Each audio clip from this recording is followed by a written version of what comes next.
Quantos líderes já entraram em colapso sem que ninguém percebesse? Talvez isso já esteja acontecendo dentro da sua empresa ou até mesmo com você. O pior burnout não é aquele que derruba de vez, mas sim aquele que faz continuar no automático, enquanto a mente e o corpo entram em colapso silenciosamente. Mas o que acontece quando o executivo entra no seu limite e ninguém percebe? Por que tantas empresas ignoram o desgaste emocional dos seus líderes? Quais sinais não podem ser ignorados e como fazer para evitar essa crise? Se há interesse em entender por que tantos líderes estão chegando ao esgotamento extremo, esse vídeo traz respostas essenciais. Então agora vamos imaginar o seguinte cenário. Um executivo de alto nível, sobrecarregado, sempre disponível, respondendo e-mails às 23 horas, café forte para sustentar o dia e insônia para encerrar a noite. Mas aí começam os sinais invisíveis. Esquecimento frequentes, irritabilidade sem motivo, falta de paciência com a equipe, sensação de vazio, mesmo com grandes conquistas, e o corpo gritando com gastrite, enxaqueca e cansaço crônico. Pesquisas indicam que mais de 60% de líderes de alto escalão apresentam sinais de burnout sem sequer perceber. Se pelo menos 2 desses sinais fazem sentido, é hora de ligar o alerta. Então, vamos falar sobre os 3 fatores-chave que levam um líder ao colapso. 1. O culto à produtividade extrema. O mito de que um líder forte nunca descansa. Sim, tem muita gente que acredita nesse mito. 2. O medo de ser visto como fraco. A cultura tóxica do aguenta firme. E 3. A desconexão emocional. Quanto mais alto na hierarquia, mais isolado o líder fica. O líder não desiste. Mas será que precisa chegar ao ponto de ser forçado a parar? Então você me pergunta, Renata, e agora? O que fazer para evitar um burnout executivo? Aqui vão 3 ações imediatas para líderes e empresas. Criar uma cultura de pausas estratégicas, porque descanso não é perda de tempo, é inteligência. É como se você estivesse carregando pessoas na tomada. Como se ela fosse o celular e você estivesse carregando ela na tomada para ela poder carregar totalmente e ter um desenvolvimento melhor. Vai ter uma performance muito melhorada se tiver com a carga cheia. Agora, se tiver com a bateria baixa, como é que funciona o celular? Me diz, o celular aí sem energia, um celular sem bateria. O celular, quando começa lá com 5% de bateria e já começa assim a dar uma trancada. As pessoas funcionam mais ou menos parecido. Outra coisa que pode ser feito é normalizar as conversas sobre saúde mental no topo da hierarquia. Porque a vulnerabilidade bem conduzida fortalece a equipe. Somos todos seres humanos. Por trás de todo CNPJ existe um CPF. E a gente precisa considerar isso, um ser humano com uma família, com problemas pessoais, que precisa descansar, tanto a mente quanto o físico. Então, é importante falar sobre a importância da saúde mental lá no topo da hierarquia, não só para os outros setores.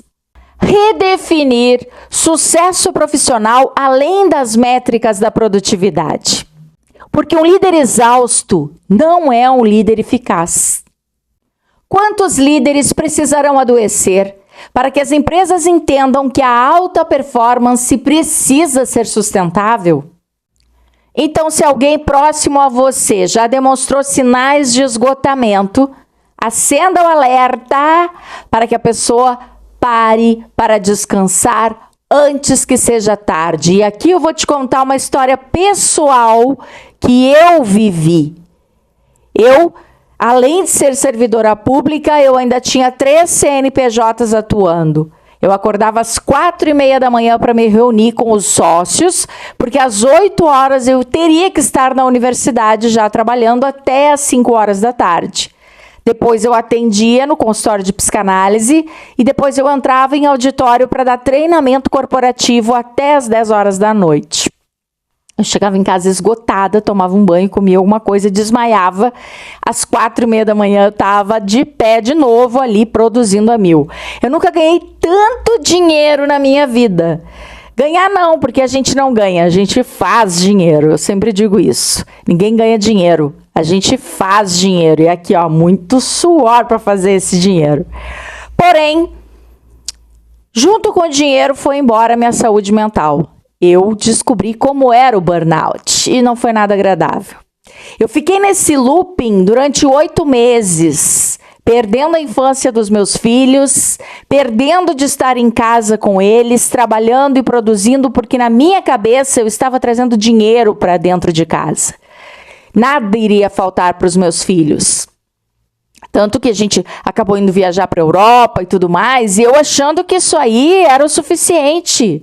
Mamãe está produzindo feito louca, mamãe está trabalhando feito louca, mamãe está podendo proporcionar que vocês conheçam Londres, Paris, Lisboa. Então, para mim, estava tudo certo. Até que chegou um momento que o meu cabelo começou a cair, caiu os chumaços, assim, cada vez que eu ia tomar banho, assim, caiu os chumaços de cabelo, assim, aquele monte de cabelo, uma peruca. Eu chorava com facilidade a toda hora, muita enxaqueca, muita dor de cabeça, assim, ó, um estresse, uma sensação que tinha uma bigorna nas minhas costas. A pressão do mundo nas minhas costas. Equipes dependendo de mim, pessoas me pressionando, me perguntando as coisas e eu ali sem saber quem atender primeiro. O dinheiro entrando, mas eu completamente enlouquecida sem saber como dar conta daquilo ali. Chegou uma hora que eu não sabia mais nem como é que eu tinha entrado naquele furacão todo e como é que eu fazia para parar. Porque quando a gente está no olho do furacão, a gente começa a se perceber descontrolada. A gente não sabe o que está acontecendo, como é que eu vou parar, como é que eu cheguei nesse ponto. Eu me perdi de mim. Eu me perdi completamente de mim, da minha casa, dos meus filhos, do meu marido, do tempo com a família. Eu não conseguia relaxar, porque final de semana eu tinha que dar treinamento em outras cidades, para aproveitar, que daí eu teria agenda no sábado, às vezes domingo de tarde, aí eu voltava. Eu não estava me dando conta que aquilo ali era praticamente um suicídio. Então eu perdi muito tempo da minha vida nesse looping. Foram 8 meses no looping e foi muito próximo à pandemia. E eu posso dizer que apesar de toda aquela coisa horrível que foi a pandemia, porque eu perdi uma pessoa que eu amava muito na pandemia, e eu acredito que a grande maioria das pessoas também perderam. Foi um momento muito difícil que nós vivemos. Mas a pandemia me forçou a parar. Eu fui forçada a parar. E foi bem na hora que eu estava fazendo um mestrado de administração na Universidade Federal de Santa Maria, onde eles são extremamente rígidos. E eu estava enlouquecida com um orientador assim, ó, extremamente rigoroso. E eu estava fazendo uma dissertação de gestão estratégica de pessoas na época. Então, assim, ó, eu não sabia o que fazer primeiro. Aí a minha filha estava aprendendo a ler, que ela estava com 6 anos. Então, ela estava aprendendo a ler e era uma confusão, porque daí ela estava no online. Como é que a criança vai aprender a ler? Então, eu tinha que estar ali do lado para ensinar a ler e fazendo mestrado. E um filho adolescente para completar, que estava também numa fase difícil e estava terminando com a namorada e estava no meio da pandemia, estava aquela confusão e eu, meu Deus do céu, e agora? O que eu faço com tanta informação na minha cabeça? Burnout. Burnout, conheci o burnout. E aí eu conheci na prática, porque aí estava acontecendo comigo, não era mais na teoria, não era mais ali pesquisando sobre o assunto para escrever no mestrado. Não, eu estava vivendo aquilo na minha pele. Eu entrei num looping de trabalho e de excesso de demandas que eu não conseguia mais saber como é que eu descia daquilo. Imagina um furacão assim, ó. E você não sabe como é que desce. Como é que eu saio desse furacão? Porque eu vou me arrebentar toda. Eu tô com toda a equipe dependendo de mim para fazer isso aqui funcionar. E aí, como é que eu faço agora? Eu não posso parar. Mas eu não estava dormindo, eu só chorava e ninguém me aguentava mais. Eu estava numa irritação. Tudo me irritava. Tudo me irritava. Eu comecei a ficar muito irritada. Porque eu não estava dormindo. Eu já estava com o meu cognitivo abalado, porque eu não conseguia raciocinar, por não dormir, por falta de sono. Então, assim, a gente não percebe que está se afundando. Quando a gente menos espera, a gente já se afundou. E aí, para sair disso, é um processo demorado, porque a gente precisa mergulhar num processo de se reencontrar. E aí eu preciso, depois de estar a 440 volts, eu ter que parar. Depois de eu estar a 200 por hora, eu ter que praticamente puxar o freio de mão e parar na vida. Eu consegui fazer isso por causa da pandemia. Porque aí eu fui para a fazenda e fiquei lá, porque a gente estava em isolamento. E aí todo mundo pegando Covid, e eu acabei perdendo a minha tia nisso tudo. E aí eu estava de luto, e tudo isso acontecendo junto com o processo do mestrado, junto com o processo da alfabetização da minha filha, junto com a adolescência do meu filho, tudo junto. E lá na fazenda, eu parei para meditar, eu parei para fazer bolo de manhã, porque a gente não tinha como ir no mercado pegar pão.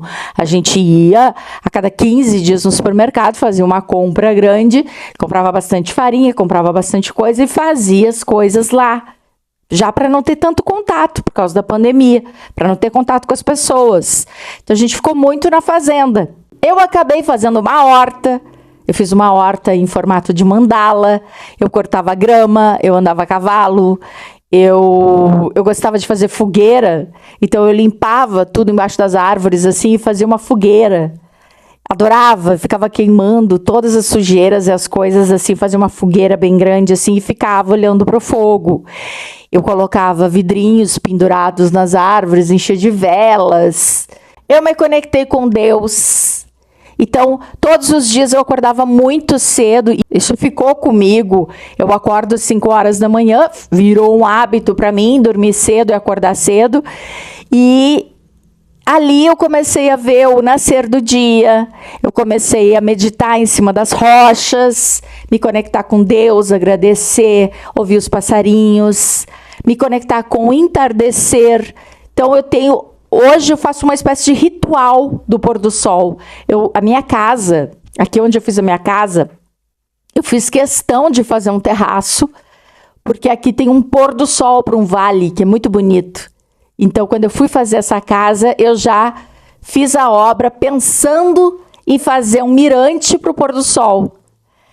E eu parar para olhar o pôr do sol é como se eu agradecesse por mais um dia que finalizou, entender que o fim de tarde está caindo, que é um momento de descansar, que é um momento de parar, que é um momento de desacelerar, para que eu possa tomar um banho, jantar e me integrar à minha família e dormir cedo, porque às 5 da manhã eu vou acordar, às 6 horas eu vou para a academia e aí eu vou começar toda a minha rotina para ter mais energia, para ser uma mãe melhor, uma esposa melhor, uma profissional melhor, uma líder melhor, uma pessoa que entrega o seu melhor para o mundo. Por quê? Porque está cuidando da sua energia.